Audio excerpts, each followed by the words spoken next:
Hello बच्चों, welcome back to let's do chemistry channel. तो बच्चों, आज का जो टॉपिक है वो एक रिक्वेस्टेड क्वेश्चन है। कमेंट में क्वेश्चन आया था कि सर हमें ऑर्बिट और ऑर्बिटल में थोड़ा कंफ्यूज होता रहता है, कन्फ्यूजन रहता है कि ये होती क्या है, क्या सेम है, क्या डिफरेंट है, क्या इनमें एक माइन्यूट डिफरेंस होता है, वो ज़रा एक्सप्लेन कर दीजिए।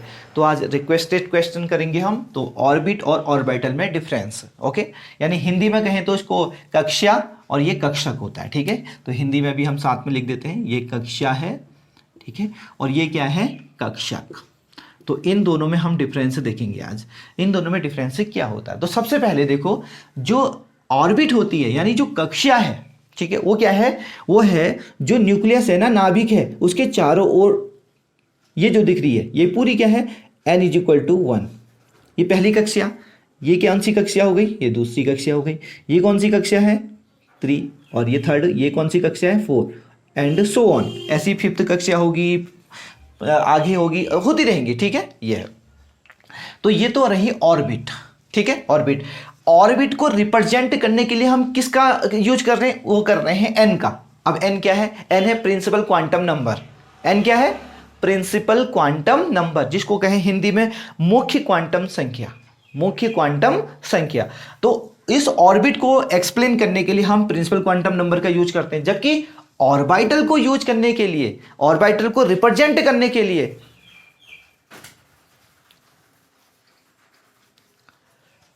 ऑर्बिटल को रिप्रेजेंट करने के लिए हम मैग्नेटिक क्वांटम नंबर यूज कर रहे हैं। दैट मीन हिंदी में अगर इसकी बात करें तो चुंबकीय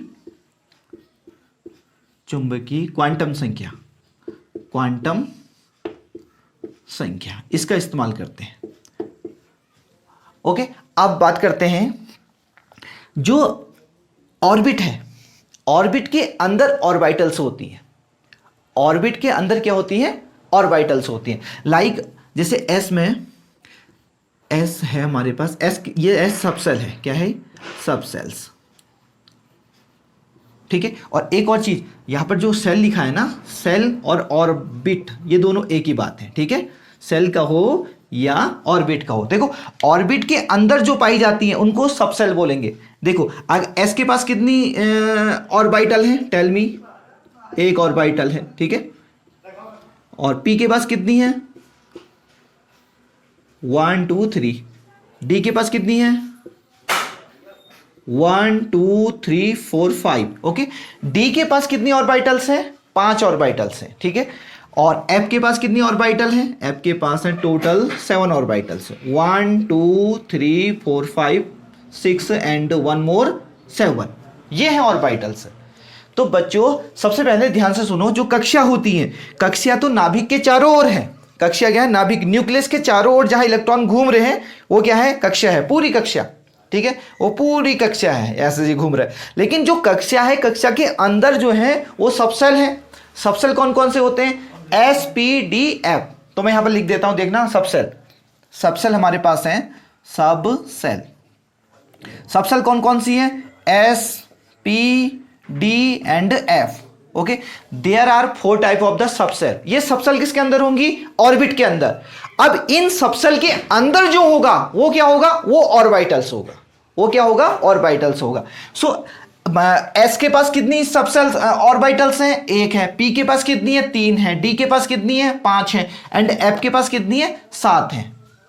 तो ये जो हम डब्बे बना रहे हैं ना, उनको बोलेंगे हम ऑर्बिटल।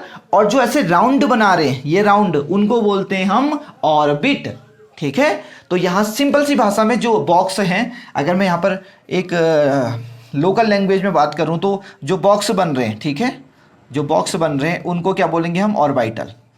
क्या बोलेंगे, ऑर्बिटल। कक्षक बोले इसे, क्या बोले, कक्षक।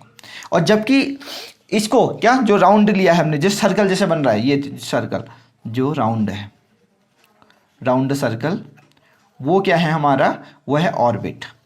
और ऑर्बिट को हिंदी में क्या कहते हैं हम, कक्षा। क्या कहते हैं, कक्षा, कक्षा, ये है कक्षा, ठीक है। अब इन ऑर्बिटल्स के अंदर, इन कक्षक के अंदर इलेक्ट्रॉन रहते हैं, है ना। तो जैसे कि हमको पता भी है कि यहां कितने इलेक्ट्रॉन हो सकते हैं, 2। इसमें कितने हो सकते हैं सर, इसमें 6 हो सकते हैं, क्योंकि एक कक्षक में 2 इलेक्ट्रॉन आते हैं। एक कक्षक में कितने इलेक्ट्रॉन आते हैं, 2 इलेक्ट्रॉन आते हैं। तो ये इसमें हो सकते हैं 10 बिकॉज देयर आर 5 ऑर्बिटल्स। इसमें कितने हो सकते हैं, इसमें 14 हो सकते हैं, है ना। ये देखो क्योंकि इसमें कितनी कक्षक हैं, 7 कक्षक हैं, यानी 7 डब्बे हैं, ठीक है। तो एक फॉर्मूला भी है, देखो इलेक्ट्रॉन आने, जैसे कि यहाँ पर नंबर लिख देते हैं, नंबर ऑफ इलेक्ट्रॉन बराबर n स्क्वायर होता है, ठीक है। अब ये क्या है सर, बताओ सर, ठीक है। देखना, हाँ नहीं 2n स्क्वायर, ठीक है। तो n की जगह पे अगर सपोज हमने क्या रखा, n इज इक्वल टू 1 रख दिया, ठीक है। तो n इज इक्वल टू 1 रखने पर देखना n फर्स्ट कक्षा की बात कर रहे हैं हम, तो 1 स्क्वायर कर देंगे तो कितने आएंगे। पहली वाली जो कक्षा होती है उसमें कितने इलेक्ट्रॉन होते हैं, पहली वाली कक्षा में कितने इलेक्ट्रॉन होते हैं, 2 इलेक्ट्रॉन होते हैं। देखो दिख रहा भी है, पहली वाली कक्षा में सिर्फ क्या होता है, 1s होता है, तो यहाँ पर 1 इलेक्ट्रॉन 2 इलेक्ट्रॉन ही भरे जा सकते हैं, ठीक है। अब इसी फॉर्मूला, ये फॉर्मूला याद रखना, ये क्या बता रहा है, 2n स्क्वायर क्या है, number of electron, total number of electron in orbit. किसमें, एक ऑर्बिट में कितने इलेक्ट्रॉन आ सकते हैं, वो कैसे डिसाइड करेगा। अगर आपको ये बनाना आता है ना, पहली वाली में 1s होगा, दूसरी वाली में 2s और 2p होगा, तीसरी वाली में 3s 3p 3d होगा, 4 वाली में 4s 4p 4d 4f होगा, फिफ्थ वाली में 5s 5p 5d 5f होगा, फिर 6 वाली में 6 होंगे, 7 वाली में 7 होंगे। Keep in mind, okay. पहले वाले में क्या होगा, सिर्फ s होगा, दूसरे वाले में s होगा, p भी होगा, तीसरे वाले में s होगा, p होगा, d भी होगा, चौथे वाली में s p d, ठीक है, f भी हो जाएगा, और f के बाद क्या आ जाएगा, g आएगा। ये याद रखना कि g भी होता है, लेकिन उतने इलेक्ट्रॉन अभी हमारे पास है नहीं, यानी उतने एलिमेंट डिस्कवर नहीं हुए। टोटल एलिमेंट कितने डिस्कवर हुए, 118, तो वो उससे पहले ही वहां आ जाते हैं, ठीक है। तो वहां तक जाने की, g तक जाने की जरूरत नहीं पड़ी है। लेकिन अगर एलिमेंट और डिस्कवर हुए 118 से, तो G का भी यूज होगा, फिर G H I J ये भी चलता रहेगा, ठीक है। लेकिन एट दिस मोमेंट अभी क्या है, S P D F ही यूज होते हैं, ठीक है। ये नहीं कि इससे आगे नहीं होंगे, यहीं तक देखा गया है, अभी तक की जो रिपोर्ट है वो यहीं तक है, ठीक है। इससे आगे भी पॉसिबल होगा। तो बच्चों आई होप आपको समझ में आ गया होगा कि ऑर्बिट और ऑर्बिटल क्या होती हैं, यानी हिंदी में कहें तो कक्षा और कक्षक के बीच डिफरेंस। और अगर आपको समझ में नहीं आए तो प्लीज कमेंट करें, ठीक है। कोई भी टॉपिक में कंफ्यूजन हो रहा हो ना, प्लीज कमेंट कर दें, ठीक है। हम कमेंट उठाएंगे और उस पर वीडियो बनाएंगे और आपका जो डाउट होगा उसे क्लियर करेंगे, ओके। और केमिस्ट्री में वैसे भी आपको क्या बनाना है, झक्कास, ओके। तो यही हमारी केमिस्ट्री की क्या है, ब्यूटी है कि हम बहुत सारी नॉलेज लेते रहें केमिस्ट्री में और केमिस्ट्री में बहुत अच्छे हो जाएं, ओके। तो बच्चों रिक्वेस्ट है कि वीडियो कैसी लगी जरूर बताइएगा, ठीक है। कमेंट जरूर करना, ठीक है। कमेंट करोगे तो मुझे बहुत अच्छा लगता है ओवरऑल, ठीक है। यस, कमेंट मैं वेट करता हूं कमेंट का आपका। और उसके साथ साथ अगर लाइक जरूर कर देना, और अपने जो भी 5 फ्रेंड हैं जो वेलफेयर चाहते हैं, जिसका जो अच्छे फ्रेंड है उनमें शेयर कर देना, ठीक है।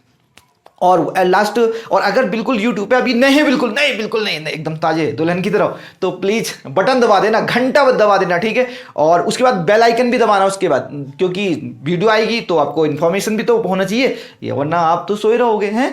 यस, तो ये बेल आइकन भी दबा देना और कमेंट कर देना, शेयर भी कर देना, और क्या करना है, बस अभी के लिए इतना ही। बी क्यूरियस, हैप्पी लर्निंग, जय हिंद, जय भारत।